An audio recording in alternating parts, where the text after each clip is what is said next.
ma vidvishavahai. Om Shanti Shanti Shanti. We will chant verses 8 and 9. संयुक्तमेतत्क्षरमक्षरञ्च संयुक्तमेतत्क्षरमक्षरञ्च व्यक्ताव्यक्तं भरते विश्वमीशः व्यक्ताव्यक्तं भरते विश्वमीशः अनिशश्चात्मा बध्यते भोक्तृभावात् अनिशश्चात्मा बध्यते भोक्तृभावात् ज्ञात्वा देवं मुच्यते सर्वपाशैः ज्ञात्वा देवं मुच्यते सर्वपाशैः ज्ञाज्ञौ द्वावजा भीषणीशाभजा ज्ञाज्ञौ द्वौ अजौ ईशनीशावजा ह्येका भोक्तृभोग्यार्थयुक्ता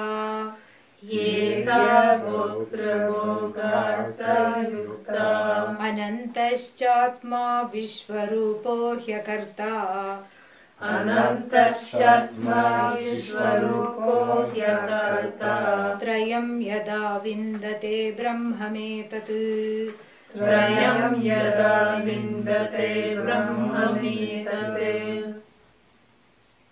Okay. So we have seen that there are now two entities. What are they?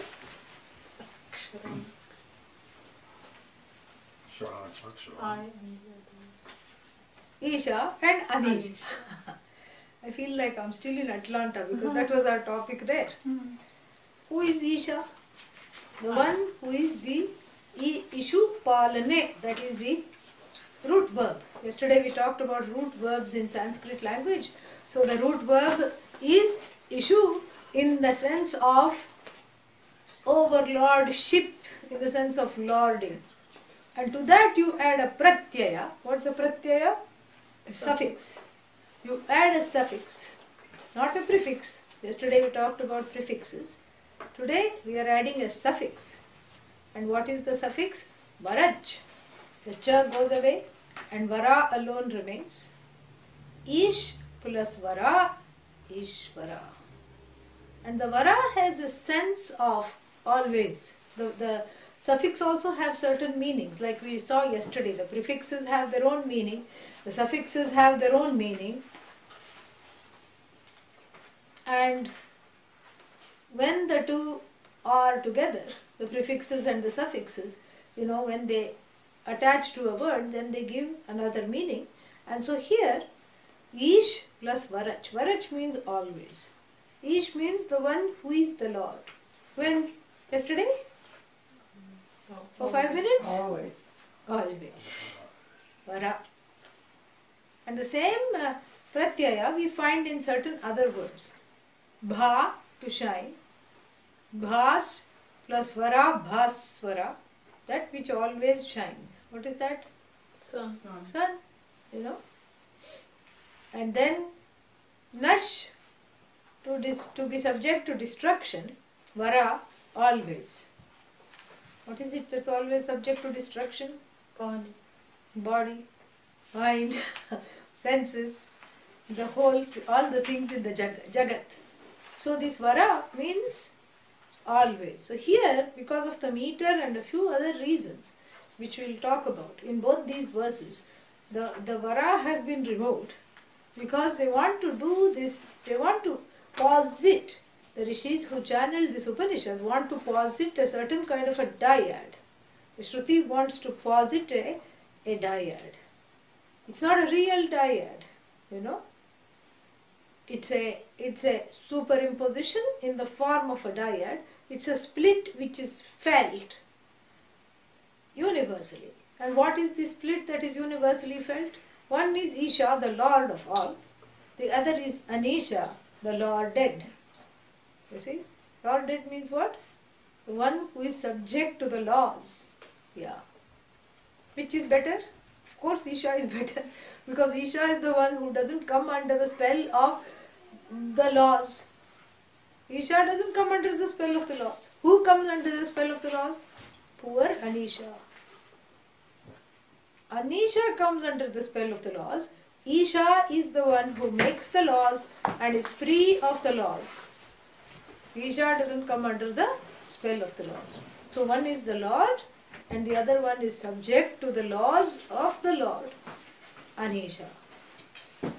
And in the 8th verse, which we have spent, I think, many talks on,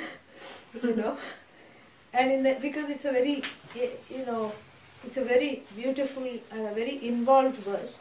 In the 8th verse, we saw that the Atma thinking itself to be Anisha, because the bondage is a notion. We have seen that, correct? Bondage is a notion. Even though we say, oh, I'm drowning in the ocean of bondage, there is no ocean of bondage, there is only notion of bondage. There is no ocean at all. And this is what Mirabai sings, She says, I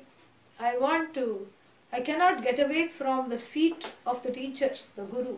Mori lagi lagan Guru charanana ki. Why? Because I know that everything else is like a dream. Jhoota maya sapanana ki. It's mithya. It's all maya. I know that. Then, I went to the Guru to get swimming lessons.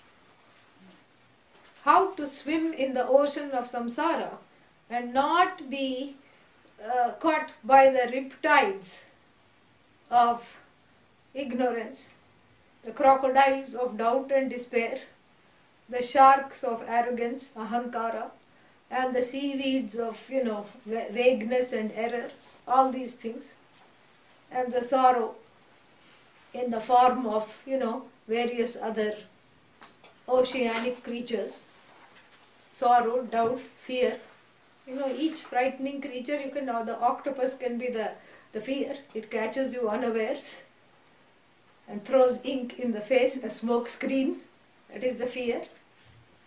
The sorrow can be some other fish, which drags you down, literally. And so this whole ocean with its flora and the fauna becomes a metaphor for samsara.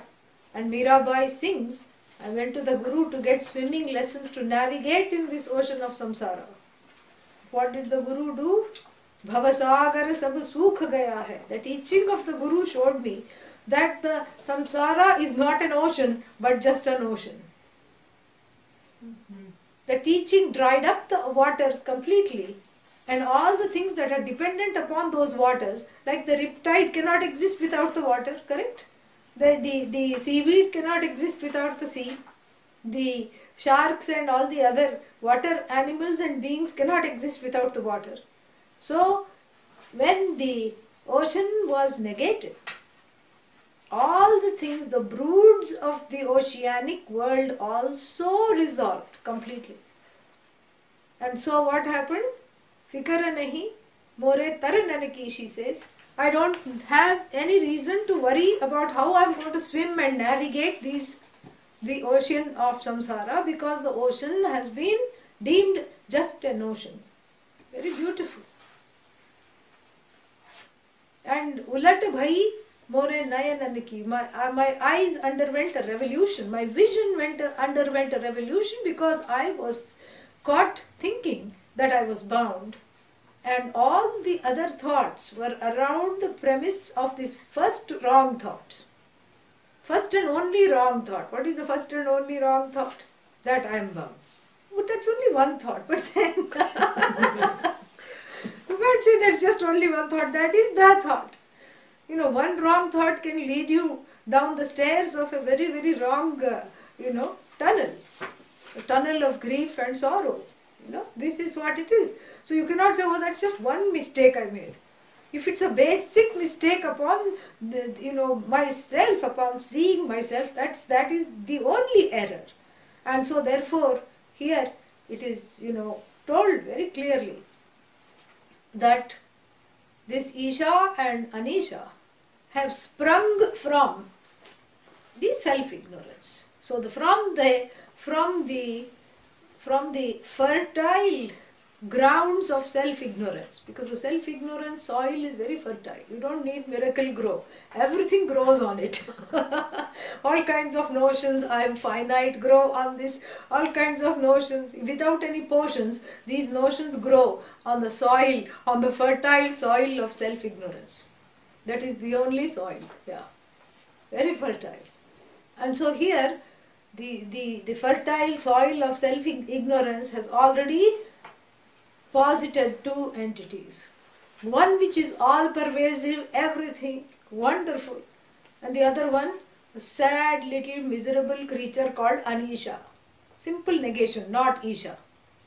In the Shiva Ashtotra, in the 108 for names for Shiva, we have Ishvara Namaha, and the very next one is Anishvara Namaha. Ooh, what is that? Unto the Lord my namaskar, and then unto the non-Lord my namaskar. No. Here the negation is slightly different. Ishvaro na vidyate yasya, for whom there is no other overlord. That is Anisha. That is a different meaning. That is why a number of Indian children, girls are named Anisha. It doesn't mean, oh, you are not the Lord. That's not a nice name to have. It means that there is nobody else who is the overlord. It is another way of saying the one who is not overlorded by someone else. So even the negative prefix in Sanskrit has so many different meanings. So here, coming back to this, so now the fertile ground of self-ignorance has grown two entities. What are these two homegrown entities? Isha, yeah, who is all-powerful, and Anisha. What is this Anisha? The one who groans all the time. Mumbler, grumbler, fumbler. This is what. And even though one can say, this is just one mistake, it's a costly mistake. Because when you make a mistake upon the infinite, it's an infinite mistake. So therefore, at this level itself, we have to resolve it. Because the Anisha is a superimposition. Is a superimposition which is the prasada of ignorance. Oh, I thought prasada came from Bhagavan. Yes, but a certain prasada comes from avidya. And what is the prasada that comes from avidya? This separation, this isolation, this alienation, and thinking oneself to be Anisha. And this itself is the cause for the notion of bondage. This separation is the cause for anxiety. That's why it's called separation anxiety, as I have mentioned before.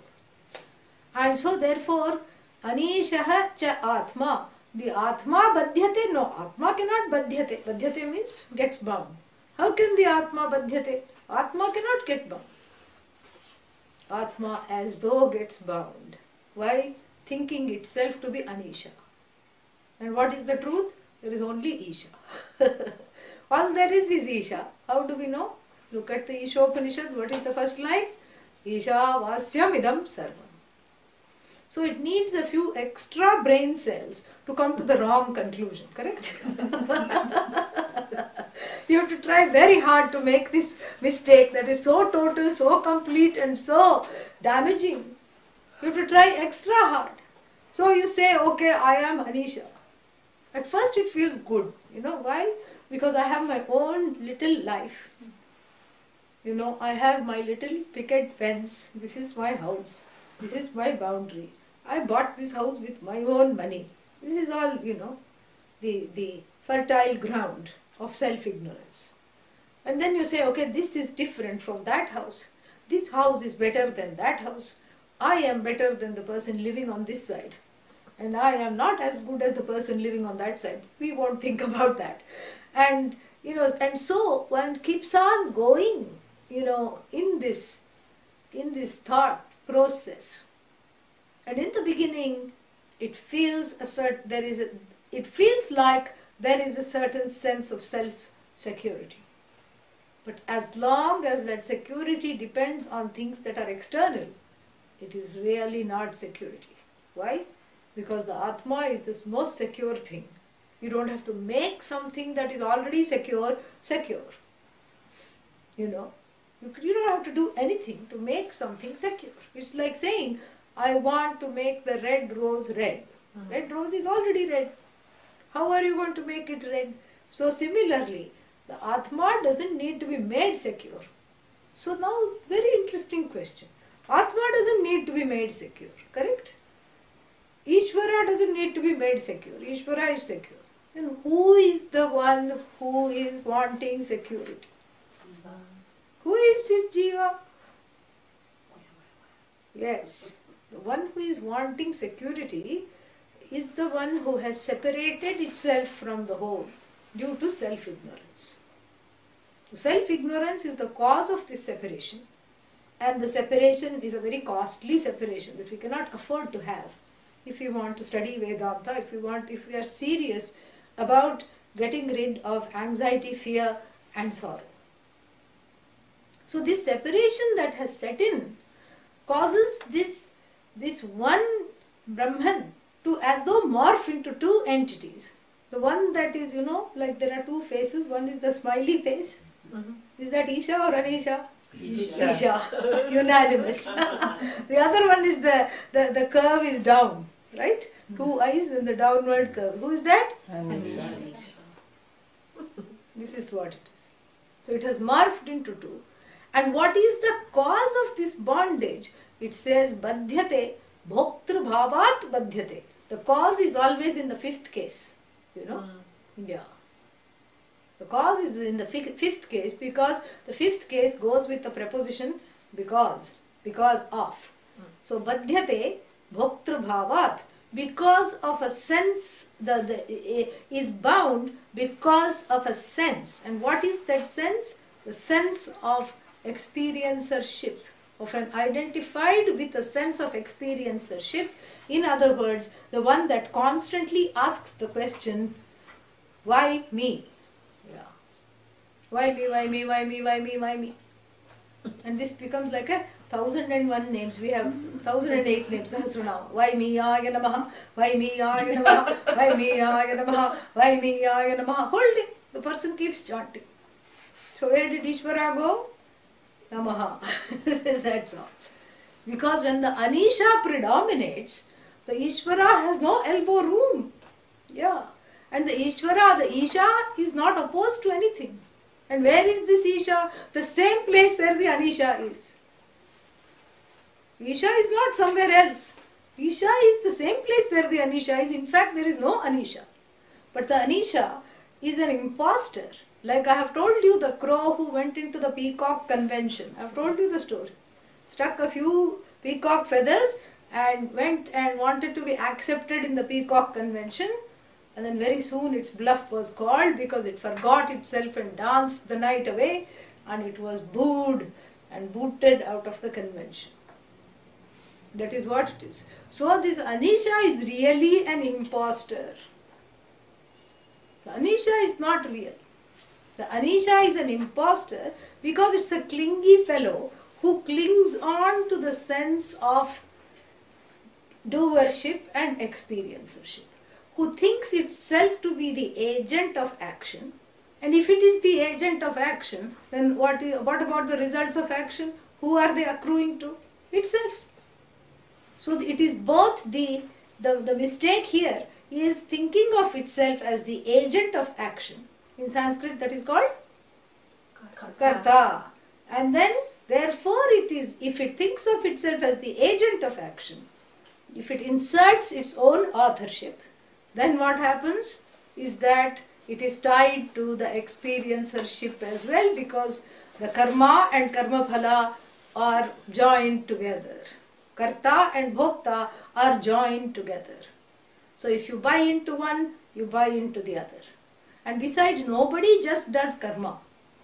For what sake you do action? To experience the results. You don't just cook something. Why are you cooking? Why are you making this elaborate dinner? Well, I just thought it's a nice way to spend the time. So you're going to have a party? No. Are you going to eat it? No. So what are you doing? I'm cooking lunch. What will you do after you finish? I'll cook dinner. So the karta becomes karta in order to enjoy the fruits of action. And then the fruits of action never turn out like you expect. When do they turn out like you expect? Almost never. That is the correct answer. And then of course then you have to do more karma to tweak and manipulate the fruit of action to just be right. And then that means you don't like what has come out of the karma, you don't like the fruits of action, so you then, the bhokta who says, why me, why this has to come to me, I worked so hard, I didn't get what I wanted, then becomes karta again. Karta bhokta, karta bhokta, bhokta karta bhokta, karta karta karta karta karta bhokta, bhokta bhokta bhokta, karta bhokta karta, bhokta karta karta. Bhokta bhokta karta, in every single way you can do every permutation and combination. This is a endless chain, and this is what is known as bondage. Both the kartritvam, the doership, the agentship, and the experiencership, the bhoktritvam, are superimpositions upon this Isha, really, are superimpositions upon the Atma. And when that is seen to be real, then what happens is a sure recipe for sorrow, confusion, fear, and longing. Longing for a sense of belonging. That's why one is left longing. Longing for things you cannot get really, because that's not really what you want. So, badhyate bhoktru bhavat. Because of this sense of bhoktritvam, the anisha suffers. The anisha is not an independent entity. The anisha is a shadow entity of Isha, really speaking. In fact, without Isha, can anisha exist? No. Without Isha, anisha cannot exist. Anisha is a bundle of wrong notions. This is what anisha is. A bundle of wrong notions crowned by ahankara, the one who owns up those wrong notions. That is the anisha. Badhyate bhoktru bhavat. Jnatva devam. When it recognizes that there are not two entities, but really one, and that one is alone, this Isha alone, and I am this Isha, there is none other than this Isha. When it recognizes that, jnatva devam, muchyate, is freed from what? Sarvaihi pashaihi muchyate. Pasha means ties, shackles, all the shackles. Karta shackle, gone. Bhokta shackle, gone. And then what else is gone? All the other shackles. I am shackled to the samsara, gone. All kinds of shackles. Adhyatmika, adhibhautika, adhidaivika, all these shackles. Shackles with regard to one's surroundings. I am bound in these obligations, duties, whatever they are. Shackles with regard to one's own mind. Shackles with regard to notions of Ishvara. All that is gone in one swoop. It is gone. And then that was verse number 8. Verse number 9 elaborates a little more, waxes eloquent, if you will, on this whole concept of Isha and Anisha a little more, with a view to giving the clue of how to transcend this so-called duality that is there in the same person, which is something which we have talked about, which is, in this class also we have talked about, and in Atlanta also we talked about at length. And what is that? The famous verse from the Mundaka Upanishad that talks of two birds sitting on one branch. What are they doing? What are the birds doing? One is active and one is One is watching. keeping on is one has a addiction problem. Yeah. Berry abuse. Yeah.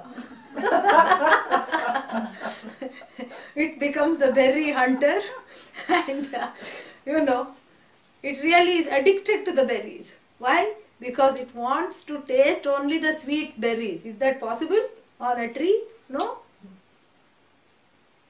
Here is a berry. See? Yeah. So it is addicted to the berries.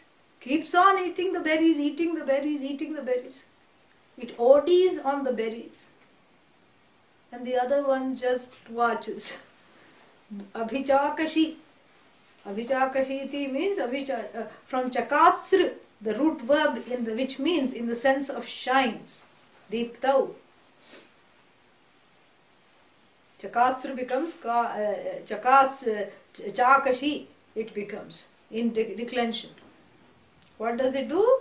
It just watches or it shines the light on the antics of the other one. Yeah. It's like a shadow that has gone rogue. That is what it is.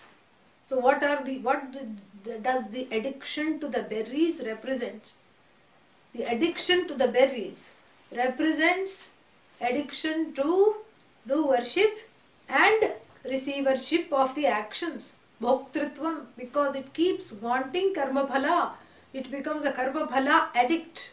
It keeps wanting to taste the karma phalas again and again, and it only wants the sweet taste. It doesn't want anything else. But the more it wants the sweet taste, only the bitter and the astringent berries keep coming. Why? Because of previous karma. Saturn is in the wrong place. So, or the bird is undergoing Shani Dasha. So only bitter berries and then difficult to ingest berries keep coming. And what does it do? Starts feeling very sorry for itself. And so we have seen this. So really speaking, the Isha is not far away from the Anisha. In fact, wherever there is Anisha, there has to be the presence of Isha alone. It cannot be otherwise. Wherever there is Isha, there has to be, the other way around. Wherever there is Anisha, Isha has to be present. And the presence of this Isha alone is the saving grace and helps us see that this bondage is notional, because the presence of the Isha is immediately recognizable. Right now, it is recognizable. Are you here? Yes? Can you notice the Anisha? Yes? I can witness the Anisha. If you just spend 2 minutes, you will immediately witness the Anisha. The one that says, this class, I think we should leave right now. I think our bluff is being called. We should leave, and all that is there is only Isha. So the Anisha gets nervous, correct? And the beauty is that you can witness the Anisha in the hot seat. And you can witness the Anisha get uncomfortable. You can witness the Anisha trying to take over. You can witness the Anisha totally have no problems in sleep, give you no problems. Because in sleep only Isha predominates, there is no Anisha. That's why it is recommended that everyone goes to sleep. Not now, okay? Wait. Wait till the class ends, then you can go to sleep. So, it is recommended that everyone goes to sleep, highly recommended. Oh, but I don't want to sleep. At least for the sake of the family members, please go to sleep. Because if you are asleep, then one less Anisha predominates in the family. And one less Anisha to take care of. So wherever there is Anisha, Isha is right there. In fact, there is no Isha outside of, no Anisha outside of Isha. There is only Isha. Then why do we keep talking about Anisha? Arey Baba, I told you just now. It's a notion. That I am drowning in the ocean of samsara is nothing but a notion. I already explained that. And so, in the 9th verse, we go a little deeper into seeing how to transcend this Isha, this Anisha-Isha divide. and how to repatriate with the Isha and always be with Isha. So the prayer would be, let Isha predominate in me. Yes.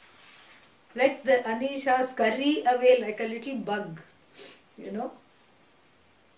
Let there be more of Isha and less of Anisha in me. More Isha means more compassion, more accommodation, more fearlessness, more, all-encompassing feeling, less insecurity. More Isha means what? Or the opposite of all the things we just talked about. And so therefore, we have to see the 9th verse in this light, because it has something to say of how to transcend this divide, this so-called divide. First, it talks about the divide in a particular manner, because it talks about the root of this divide, and it talks about what the divide, what the divide is. So the divide is as though. And what is the divide? What makes the difference between the Isha and Anisha? Both of them are Ajav. Ajav means what? Uncreated, unborn. Both of them are Ajav. Who are they? Isha, Anisha. Isha, Anisha. Isha and Anisha. Isha, Anisha. Both of them are what? Ajav, unborn. Alright. But there is a slight difference. One is Gyaha. Gyaha means what? This is another suffix which is very beautiful. Janati iti Gyaha. Sanskrit is lovely this way. So here is a suffix. Janati means knows. And you just use the short form of Janati, Gyaha. Just one syllable to depict the one who knows. Ghatagyaha means Ghatam Janati, means knows the pot. Potgyaha, thoughtgyaha. And then, Sarvagyaha. Who is Sarvagyaha? Sarvam Janati, the one who knows everything. Who is the one who knows everything? Isha or Anisha? Isha. Isha. That was unanimous. Good. So Isha is Gyaha. And what is Anisha? Agyaha. Sarvagyaha. Gyaha. You just have to say Gyaha. You don't even have to say Sarvagyaha. Gyaha means Sarvagyaha. Gyaha, the knower. And then Agyaha. Agyaha means what? Ignorant. In fact, the ignorant is the feeding bottle of Anisha. How the baby survives on the feeding bottle, and this baby food for this inner child is what? Ajnanam, that is the food. That is the baby food for this Anisha. And so now both of them are uncreated. Ishvara is uncreated. And the Hindu tradition, the Vedic tradition is the only tradition that says that the Jiva is not a creation of Ishvara. It is so sophisticated, it is so advanced. In other traditions they pray, we are all children of you, O Father, O Mother, and we also pray that. We also say, Jagatah Pitarau Vande Parvati Parameshwarau. I pray to the Mother and the Father of the universe in the form of Parvati and Parameshwara. That is from a standpoint. But when we come to serious understanding, we don't say that the Jiva is a creation of Ishvara, because the Jiva is uncreated. In fact, there is no Jiva. When you really look into the Jiva, it just disappears. Vicharam na sahate. It cannot stand inquiry. Like some politicians, As soon as an inquiry starts, they resign and quietly go away. So like that, because there is some scandal might come out, they are afraid. So vicharam na sahate. Like this, the Jiva is really not an entity outside of Ishvara or separate from Ishvara. And likewise, the Jiva is not a product, because a product means that it is finite. The Jiva is Anadi. Anadi means beginningless. And so, the Jiva is a status. Jivatvam. When we say Jiva, we mean Jivatvam, the status jivahood or status of being jiva, which is mithya, which is not real, not which is a dependent reality. What about Ishvaratvam? The status of being Ishvara is also mithya. Don't say Ishvara is mithya. No. The status, the position of being crowned as Ishvara is also mithya. One is wearing a grand robe of all knowledge, the other one is wearing the tatters of ignorance. Ignorance and beggary. Always asking, give me this, give me that, give me, give me, give me. This is Jiva. Same Brahman. Both of them are Brahman. One is wearing the grand robes of all knowledge, all pervasive, all power, all Shakti. And the other one, that same Shakti which makes Brahman all powerful, Maya Shakti, makes the Jiva into a tattered beggar because of ignorance. That Maya which endows Ishvara with all knowledge, as it were endows Jiva with what? Ignorance. So it is a question of a garb. You know garb? Like what you put on. Like a cloak. Jiva wears the cloak of ignorance. Ishvara, as it were, wears the robe, a glittering robe of magnificence, power and knowledge. But the cloaks are made of, are really made of a mithya seamstress. Who is that mithya seamstress? Maya. And this mithya seamstress is not a parallel reality to Brahman. It is not other than Brahman. It is something that is dependent on Brahman. It is Shakti. It is a power that cloaks the Jiva as though. You have to put as though everywhere. This as though power, as though cloaks, this as though entity called the Jiva, as though endows it with ignorance, and cloaks another, the same entity, with all power and all knowledge. In one case we say Isha, Isha, Isha, another case we say Anisha. That's all it is. It's both are projections. And to resolve the projection, we have to see the bluff. We have to call the bluff. That is what this verse says. So there are three things that are uncreated. Or two we have already discussed. Isha, uncreated. Agreed? Yes. Jiva, whether you agree or not. See, I don't get myself into those kinds of situations. Jiva, whether you agree or not, the Shruti says that it is, Jiva is also uncreated. Alright? Yeah. Shruti says, Gyan Gyau Dau Ajau.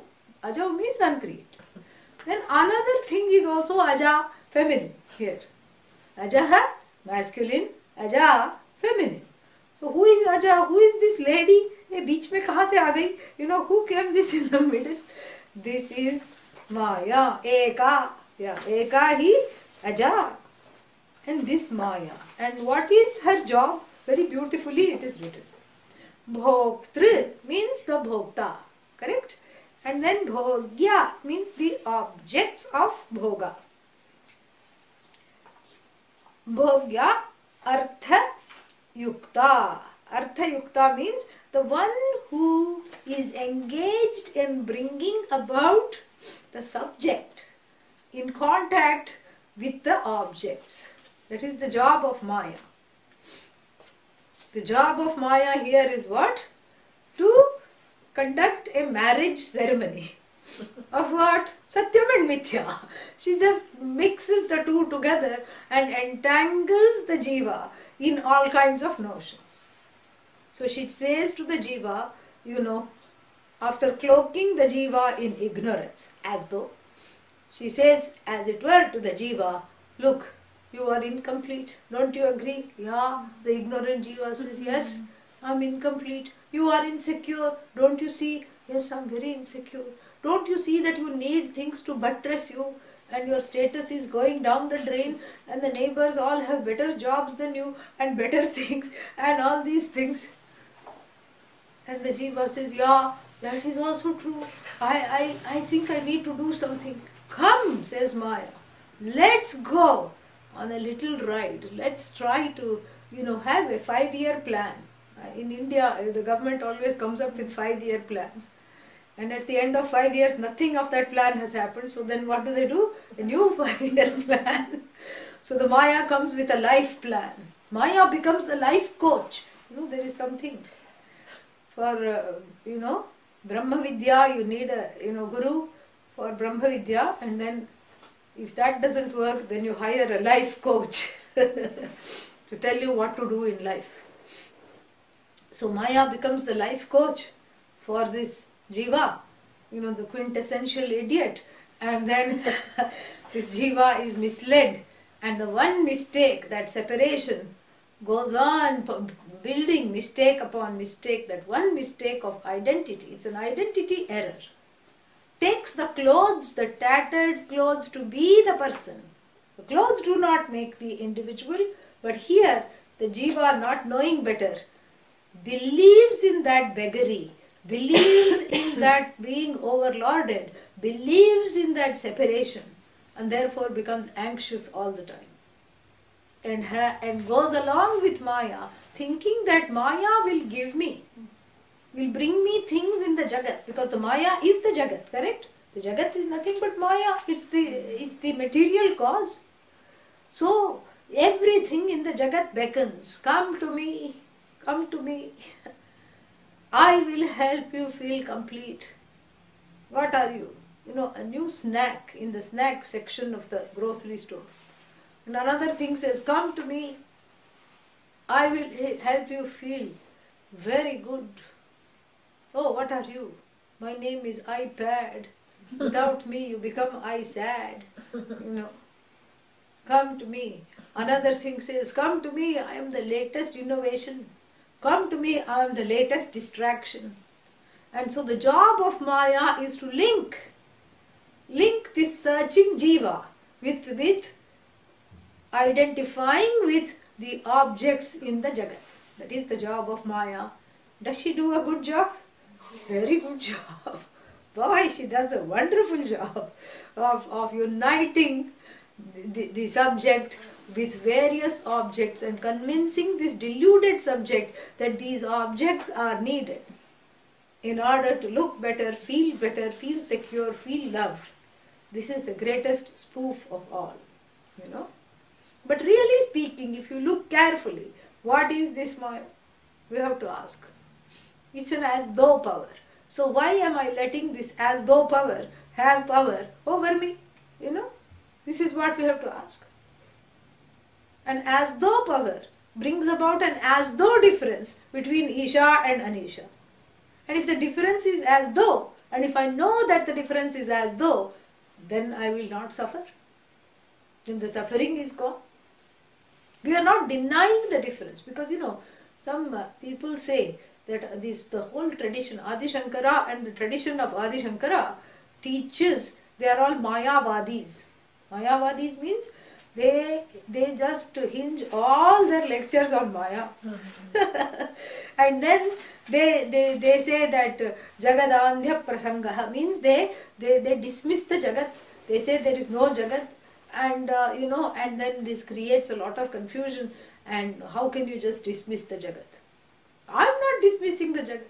You dismiss the Jagat every night when you go to sleep. Where is the Jagat? Forget going to sleep. Close your eyes for 2 minutes. Where is the Jagat? Jagataha upalabdhi sthanam kutra. Kutra means where? Atra, you have to say right here. The Jagat is not out there. The Jagat is right here. Because the Jagat is inert. It is unable to declare itself. It is unable to say, I am here, look at me. You have to name every single thing in the Jagat. It becomes evident to you, the self-evident one. It becomes known to you, it's an object, you are the subject. What is the marriage between you and Jagat? Tell me. How can it be there? How can there be any kind of a marriage between you and the Jagat? Where is this ritual? How can it be performed? But yet, one is wanting the infinite, but keeps going for the finite. not knowing this. And the Kathopanishad is also going to say later on in our study, what is the Kathopanishad going to say? The dhira, the one who knows the spoof, dhruve adhruveshu dhruvam na prarthayate, does not pray or does not desire the infinite in finite things. This is our problem. This is what makes anisha, looking for the infinite in the finite. And where is the infinite? The one who is looking happens to be infinite. The looker is infinite. And so one searches everywhere except where it is. Like the grandma's embroidery needle. I've told you that story. Grandma lost the embroidery needle and said, "Oh, my last pastime gone. It was my best needle, my only needle." And very soon a group of youths who are interested in doing seva came and started to search. And they searched for 3 hours. Nothing was found. Then one person said, "Grandma, where did you lose it?" Had the intellect to ask. And she said, "Back there in my hut." Then why are we searching here? This is the village square, because the village square is the only place where there is light. In my hut, there is no light.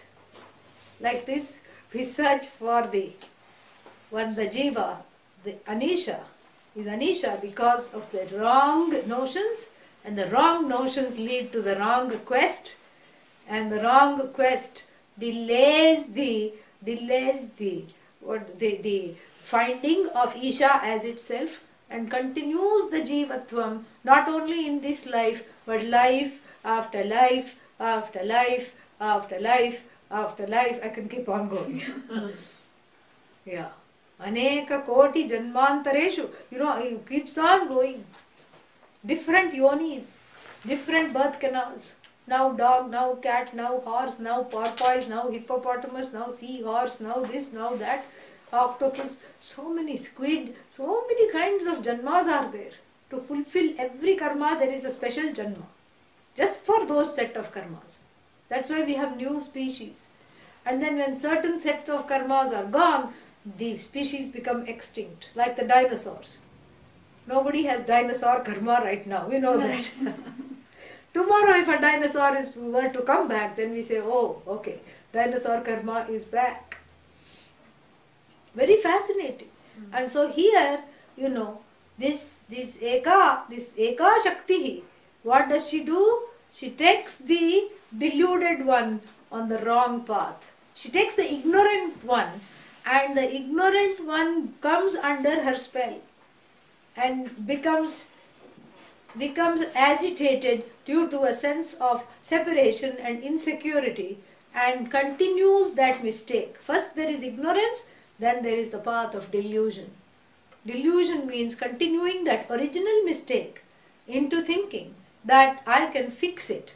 I can fix that limitation, that limited entity that I am, can fix myself with the help of all kinds of frills and ruffles. This is Maya's job, and she does an excellent job. Keeping Anisha, Anisha, keeping Isha, Isha. This is what it is. But for the student of Vedanta, Maya, when one starts to study Vedanta, Maya starts to get a little nervous. Maya is in the hot seat. She is being discussed. Her spoof is being called. This is just for fun. Okay. So Maya says, Maya puts new obstacles. There is that Greek story, some woman, one girl had to run a certain number of miles to get some, to free someone from a curse or something like that. And then there were all these demigods that were present, and they would throw things. They would throw golden apples, so that she would say, "Oh, solid gold apples." So she would slow down, and then she would get distracted because one apple would fall from the trail, and she would follow that. So Maya, when you start studying Vedanta, because people come to me and say this, I really want to study, and I'm so committed to the knowledge, but each time I decide to come to class, something happens. Something happens. There is some problem. Car doesn't start. I've told you, if the car doesn't start, it is karma. Okay? So So, car doesn't start. Car starts, but the internal, combustion, something is wrong in the sense that I don't feel like going suddenly.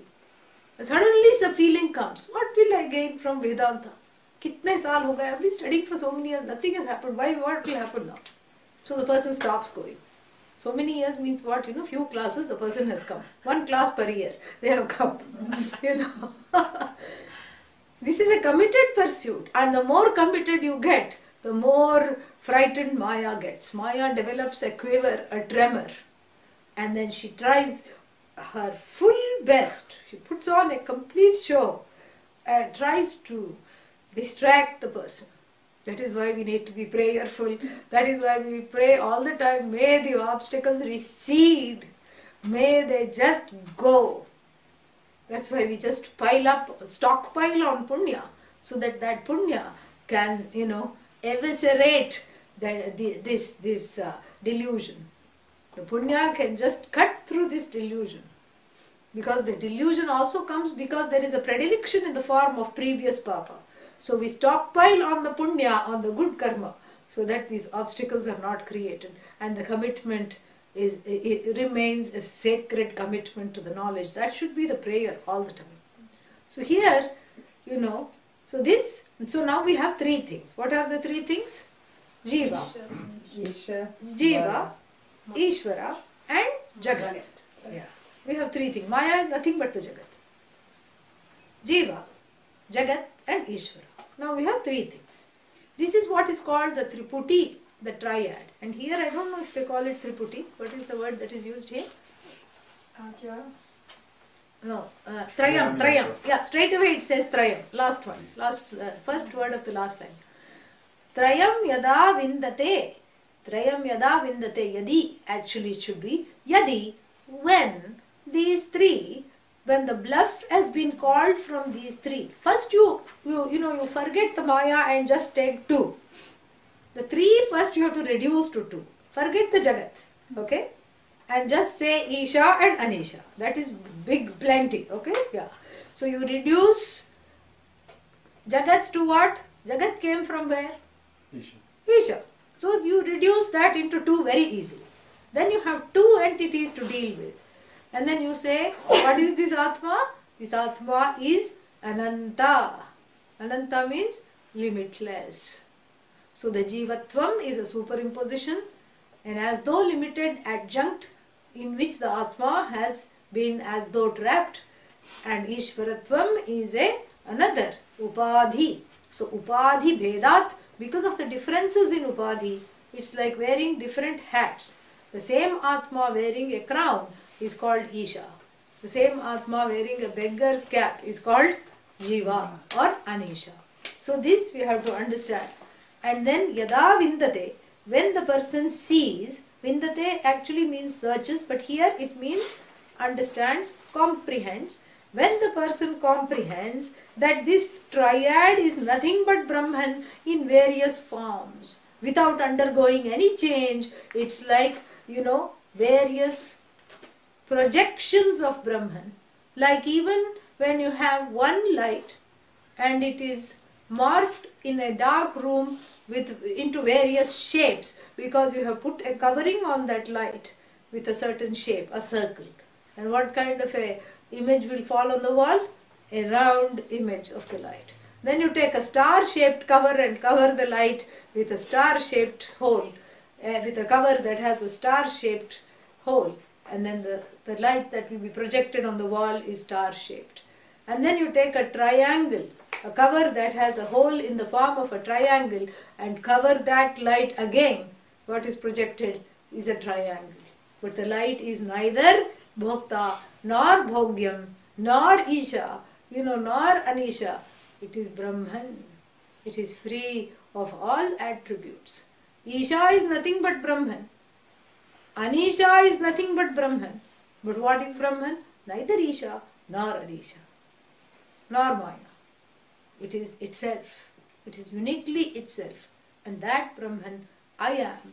When you see that, the spoof, the bluff of this Isha, Anisha, etc. is called in a very big way.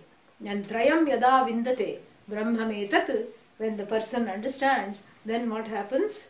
Then Anantascha Atma Vishwarupaha. Vishwarupaha means I abide in the form of the entire universe, the person knows. And Akarta, I am not the agent of action. Very beautiful. First we deleted the Bhoktritvam, and now we have eliminated the Kartritvam also from being superimposed upon the Atma. So Karta is Atma, Atma is not Karta. Bhokta is Atma, because Bhokta doesn't have a, entity. It doesn't have any kind of existence without Atma. But Atma is neither Karta nor Bhokta. And same thing, so this Atma is nothing but that Brahman. And this is what we have to see. So this triad, in the form of, the triad is also expressed here collectively at the level of the Jagat, Jiva, Ishvara. But the triad is also experienced within one's own self. You have this baby triad in the form of thought, correct? Even you take the example of a single thought. So you say, this is a pot, right? You say, idam ghatam, this is a pot. And this ghata, this ghata is there. And then this ghata is what? Object of thought. Who is the subject? I, the knower of thought. So ghata is the object, I is the subject, and then there is a process of knowing, correct? So now we have three things, correct? So we have the manifest ghata, I am ghataha, this manifest ghata we have. And then what? Then we have the seer, the jnata, ghatagyaha, the one who knows the ghata is here. The subject, the object, and the process of knowing. The knower, known, knowing. Now, is this differentiation real? Are there three entities? No. What is pot? Don't say clay, that is a different argument. Okay. What is pot? Pot is an object. Name. Okay. It's a name and form. And what is this pot? The pot is nothing but that which the subject has cognized. It's an object of cognition. Correct? And who is this I who is cognizing the pot? The subject of cognition. And then the knowing is the process of cognition. But really, what does it have in common? Cognition. Object of cognition, cognition is very much there. Subject of the cognizer, also the cognition is there. And the process of cognition, the word cognition is there in all. That is the common. And how many is that? How many cognitions? One. And that cognition is called Sat Chit Ananda, Ananta, limitless. That cognition is not just confined to pot, because after pot I will see berry, right? Next thing I cognize is berry. Pot gone, berry has come. Berry gone, flower has come. So that's why it is Ananta, because it keeps moving from thing to thing. That consciousness, this Atma which is consciousness, keeps moving from object to object without undergoing any change. It is able to cognize the object. The object becomes evident. In whose cognition? And then that same Atma morphs into, the pot is non-separate from Atma, correct? Pot is Brahman. I am Brahman. And the process of knowing is what? Brahmanado. Trayametat Brahman. All three are Brahma.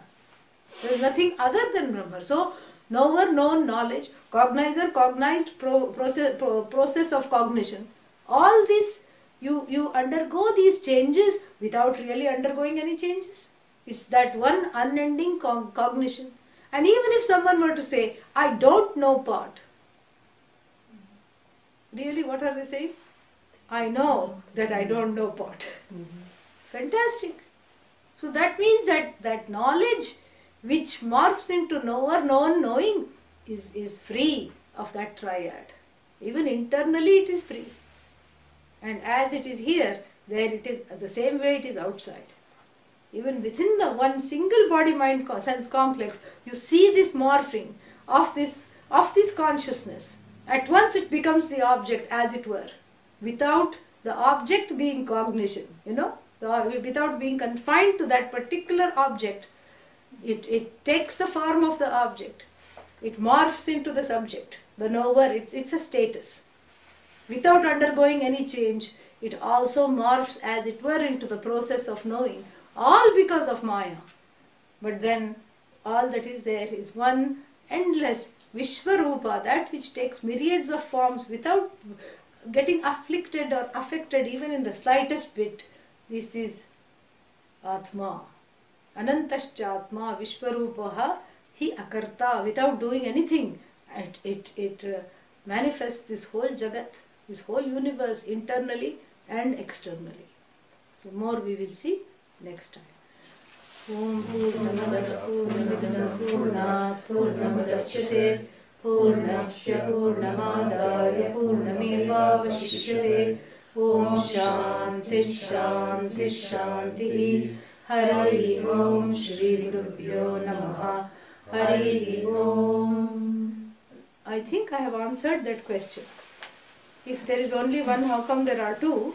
Yeah, that was good. No, I'm glad you enjoyed it. And somebody wanted to know about Maya. So today it was all about Maya.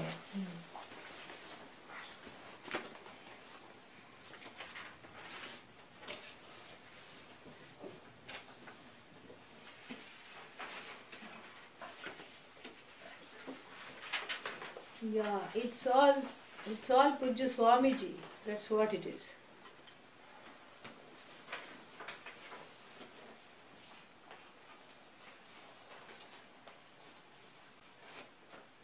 Start the day, you are in India. Okay.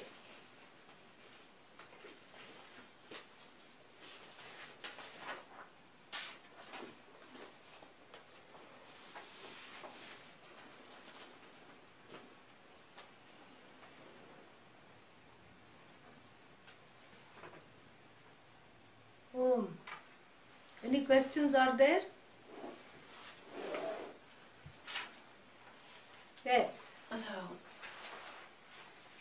the suffering only comes if I think I'm the doer, Yes. and then the experiencer. Yeah, it's not thinking, it's identifying as the agent of action. Right. I guess that's weird because there's a part of me that wants to sort out, okay, if I'm not that, then what am I doing? Because I feel like I would just do nothing. Well, this is a good question. It may be pertinent to some of you here. You may have this question. I'm going to repeat the question here. Reference to the reading to reflect upon. Yeah, the reading is put up here. You can download. You have to scroll up and down. Shvetashvatara Devanagari, Shvetashvatara English. It is here. So you can click on that and download that. Yeah, I will, as Priha's question I will answer presently. How does this one get rid of this sense of difference? You don't have to get rid of the sense. You don't have to buy into the sense. Okay, yeah, that is what it is. But coming back to your question, which is that, if I am not the doer, then what is the reason to get out of bed? Why I should get out of bed? I'm not the doer anyway, let everything happen,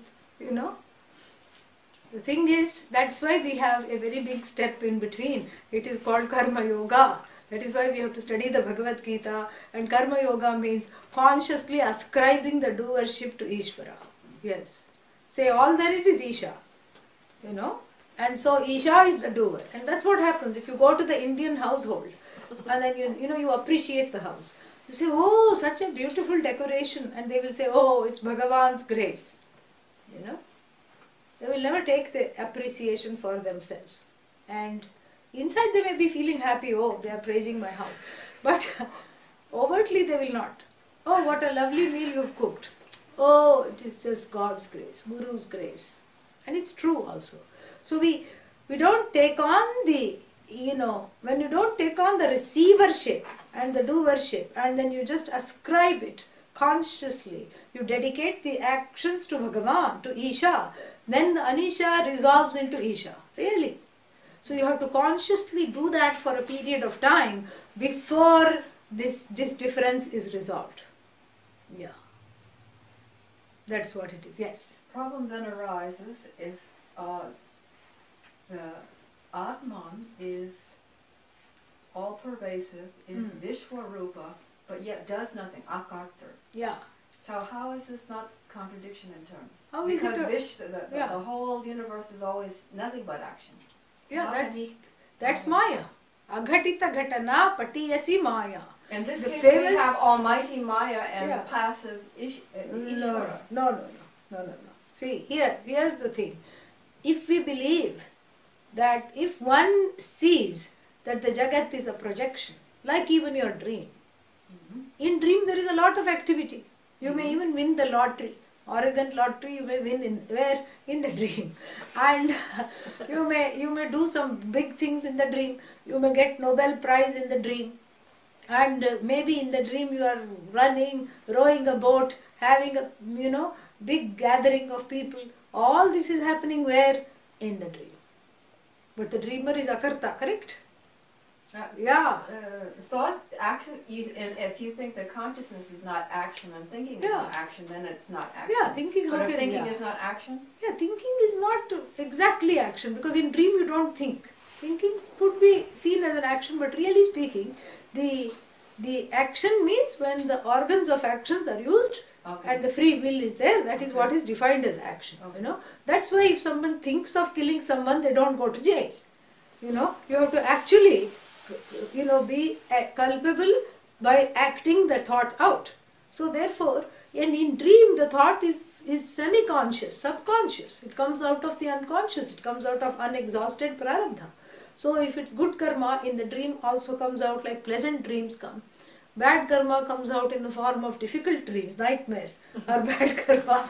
And then so in the dream, you give yourself a body. You give your friends and other people in the dream also, you give them bodies. You are running, they are running, you're having a good time or a not so good time, whatever is happening. But really speaking, you are not doing anything at all. Because even though you have ran a marathon in the dream, when you wake up, you don't have to rest because your legs are paining. They are not paining because there has been no activity. So too this entire Jagat is an as though projection without activity. Sankalpa matrena. So, saha akamayat. The great being envisioned and effortlessly created, nay, not created, projected, and not just projected, entered the very projection. Yeah. So there is no Maya superiority and passive Ishvara, no? Yeah. Part B of the question. I Part asked. B, okay. Part B. Yeah. So like it's really easy for me to say,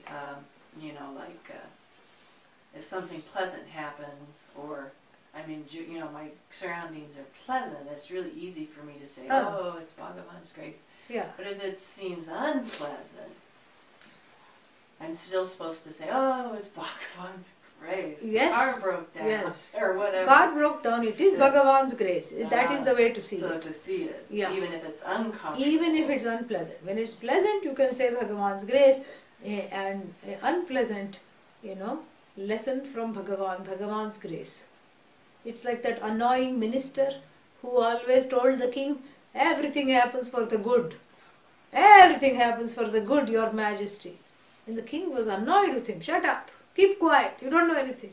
And they went on a hunt. And they were separated from the hunting party. And the king was groaning and moaning. And the minister said, it all happens for the best. Ishvara's grace, your majesty.